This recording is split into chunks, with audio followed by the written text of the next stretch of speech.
ओम श्री परमात्मने नमः। नारायणं नमस्कृत्य नरं चैव नरोत्तमं देवीं सरस्वतीं व्यासं ततो जयमुदीरयेत्। श्रीमद्भगवद्गीता साधका संजीवनी 11th chapter The Universal Form, verses 47 to 50. The Lord explains that the cosmic form is very rare. In the 31st verse, Arjuna asked Lord Krishna who he was, so fierce in form. Lord Krishna replied that he was the mighty world-destroying time, then engaged in wiping out the world. Hearing this reply and beholding the Lord's terrible cosmic form, Arjuna thought that he was very angry. So Arjuna prayed to him again and again to be pleased with him.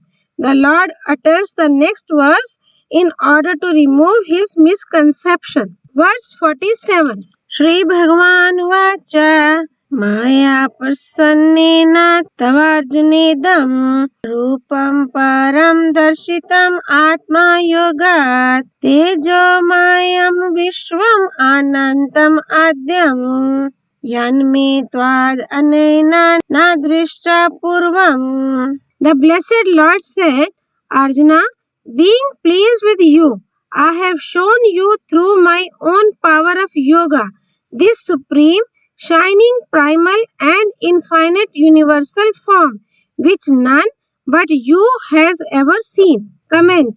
Generally, a striver in favorable circumstances thinks that the Lord is gracious to him and he becomes pleased.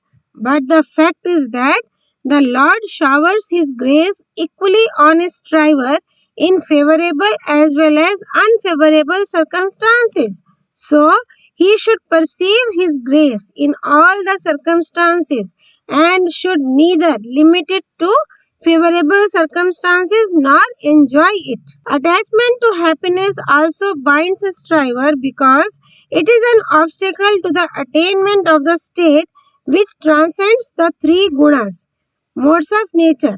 So, a striver should not enjoy the happiness which is derived out of the spiritual discipline. He should rather remain engaged in the discipline scrupulously. By doing so, in the course of time, he will have disinclination for that happiness. But if a striver cautiously remains detached from that happiness, he can attain the supreme bliss instantly. In the next verse, the Lord explains that besides His grace, there is no other means to have a vision of His cosmic form. Verse 48. Na veda yagyadhyaner na daner na chakriyabhir na tapobhir ugraha evam rupha shakya aham nari loke drashtum tvad anyena kuru parvira. Arjuna, in this mortal world, I cannot be seen in this form by anyone else than you, either by the study of the Vedas or of rituals or by gifts, sacrifices or austere penances. Comment. The study of the Vedas, the performance of sacrifices with due ceremony enjoined by the scriptures, offering charity, observing fast, undergoing severe bodily and mental sufferings as austere penances, etc., can't enable a man to behold the Lord's cosmic form because all of them have a beginning and an end. Thus, their fruit is also perishable. How then can they enable a man to behold the Lord's cosmic form, which is infinite, imperishable, eternal, and divine? The eternal form can be beheld only by His grace because His grace is also eternal. As by these meritorious deeds, a man can't be qualified to have a vision of the Lord's cosmic form, similarly, His four-armed form can't be beheld by these means. It can be seen only by exclusive devotion. Even the gods are always eager to behold it. But there is a difference between the two forms.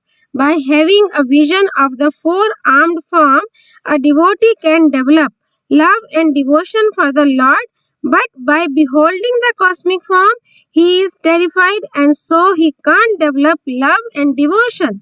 Therefore, the four-armed form can be seen by unwavering devotion, while the cosmic form can be beheld only by his grace. Sanjaya had also a vision of the Lord's divine vision offered to him by sage Vyasa's grace. It means that the grace of the Lord, saints and devotees is more significant than the meritorious acts of strivers. They shower their grace on all of us without any reason. Some people have a misconception that the Lord did not reveal his cosmic form to Arjuna, but he only told him that infinite universes hang in a limb of his cosmic body. But actually, it is not so. The Lord himself asked Arjuna, "Behold within this cosmic body of mine the entire creation."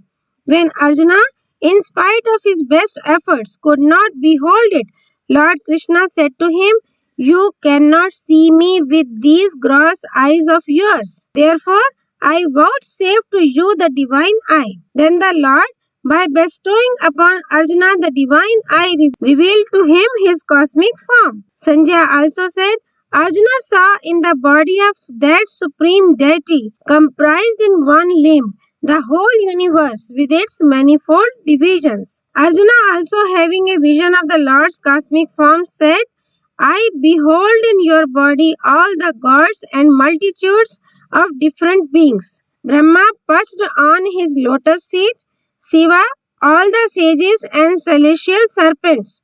Thus, we see that Lord Krishna, by granting the divine eye, revealed to Arjuna his cosmic form. It was not by the eye of wisdom that he perceived him. It was only by divine eye that he beheld him. The reason is that by the eye of wisdom, one can distinguish the real from the unreal. But it is only by the divine eye that one can behold him. Lord Krishna in the next verse orders Arjuna to behold his divine form in order to remove his fear. Verse 49. Mate vyatha macha vimudha bhavo दृष्ट्वा रूपम घोरम इद्रिन ममेदम व्यापिता भीहा प्रीता मनहा पुनस्त्वम तद एव मे रूपम एदम प्रपश्या. Seeing such a dreadful form of mine, be neither afraid nor bewildered. With a fearless and complacent mind, behold once again the same four-armed form of mine. Comment. A doubt arises why Arjuna did not lose the faculty of divine vision when he had already been frightened and terrified.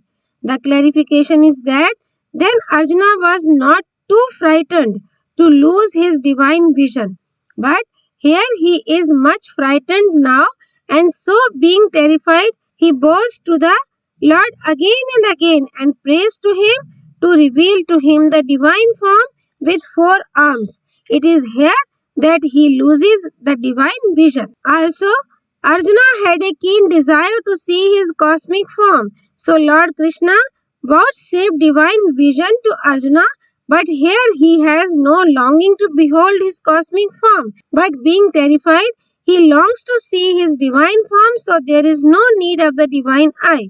Thus, he loses the divine eye. If Sanjaya and Arjuna had not been overwhelmed with grief and fear, they would have continued to possess the divine vision and seen more details. But it was because of their grief and terror that they lost their divine vision. Similarly, when a man out of delusion is attached to the world, he loses discrimination. As a greedy man, by losing discrimination, commits deadly sins such as thefts, robberies, and even murders. But if he, without being deluded, attaches due importance to discrimination, he himself will attain salvation and will lead the world to salvation. In the next verse, Sanjaya described the Lord's four-armed divine form which was revealed to Arjuna as was promised to him by the Lord in the previous verse. Verse 50. Sanjaya Vacha इत्यार्जुनं वासुदेवस्तथोक्त्वा स्वकामरूपं दर्शयामास भूयः आश्वास्यामास च भीतमेनं भूत्वा पुनः सौम्यावपुर्महात्मा. Sanjay said, having thus spoken to Arjuna, Lord Vasudeva showed again his own four-armed form and then assuming a gentle appearance, the great soul one consoled Arjuna who was frightened. Comment. Now a question arises whether the Lord was four-armed or two-armed. The answer is that he remained two-armed for carrying on his human sports, but revealed his four-armed form sometimes when he thought it proper. How gracious the Lord was to Arjuna that first he revealed his cosmic form, then divine form, and finally assumed his two-armed form. Moreover, he has also showered his grace on all of us that we should think of the Lord whenever and wherever our mind is attracted towards any person, object, or glory or merit, etc. All of us have got the same golden opportunity of listening to his divine glories and thinking of and recollecting his cosmic form, which was available to a few persons, such as Arjuna and Sanjaya. So, we should not miss such an opportunity. Om Tat Sat. All glories to Sri Partha Sarthi, Lord Shri Krishna. All glories to Bhagavad Vani, Srimad Bhagavad Geeta. Sri Hari Arpanamastu.